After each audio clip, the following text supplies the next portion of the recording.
Pastor Neil, members and friends of MCC Los Angeles, thank you so much for the privilege of addressing you this evening. The team that beats with one heart, MCC staff, all of you. Reverend Perry, Reverend Elder Darlene Garner, our vice moderator, is here tonight.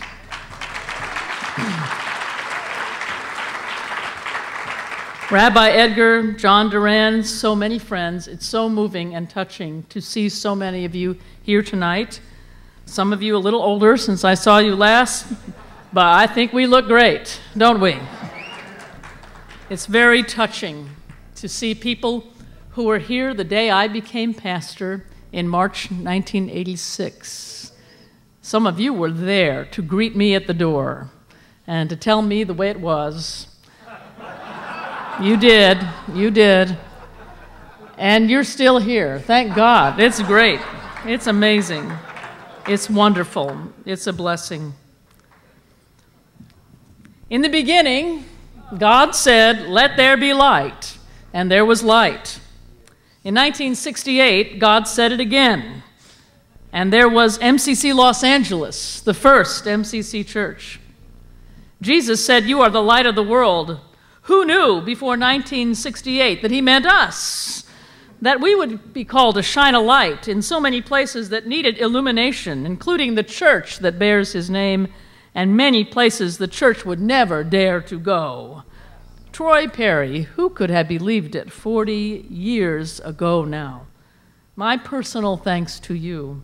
I discovered MCC in 1972 when MCC was 4, not 40, and I was 22. In my first weeks of seminary, I met you in the parlor of Arlington Street Unitarian Church in Boston when you jumped to your feet to greet me in that cassock and surplice and those sideburns.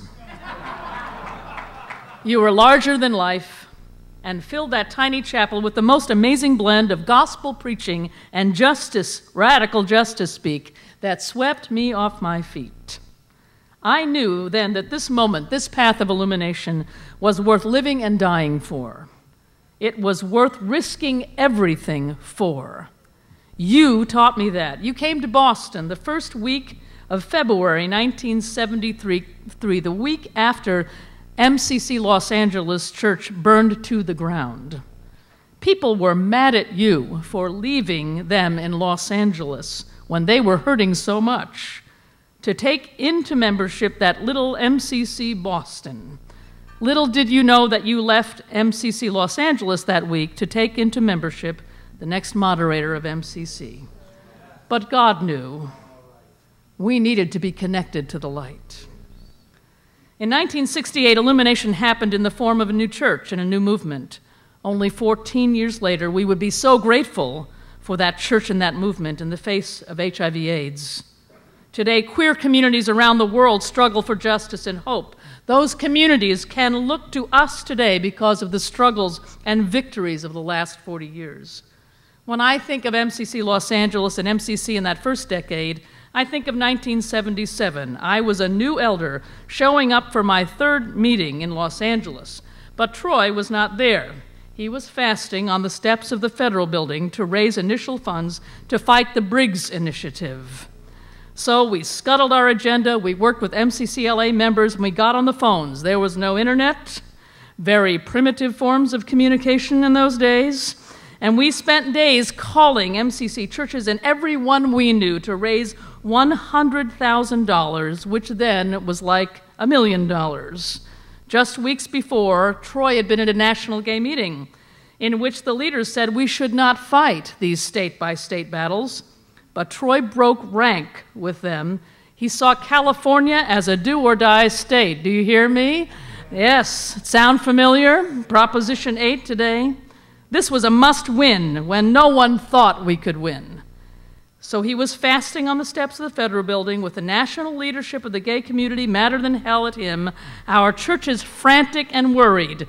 People spread false rumors about him that he wasn't fasting.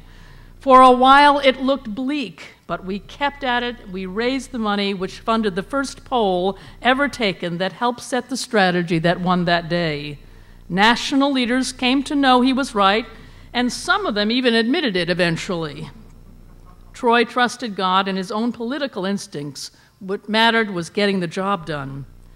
MCC Los Angeles, God said, "Let there be light," and you gave birth to a movement, to a denomination, to a Latin ministry that thrives and saves lives today, to a synagogue, to the largest LGBT center in the world, to national groups like HRC, and to things like queer theology. You know, we've done queer theology. You, MCCLA, have done queer theology every Sunday for 40 years in sermons with new songs. You were doing queer theology before anyone ever called it that.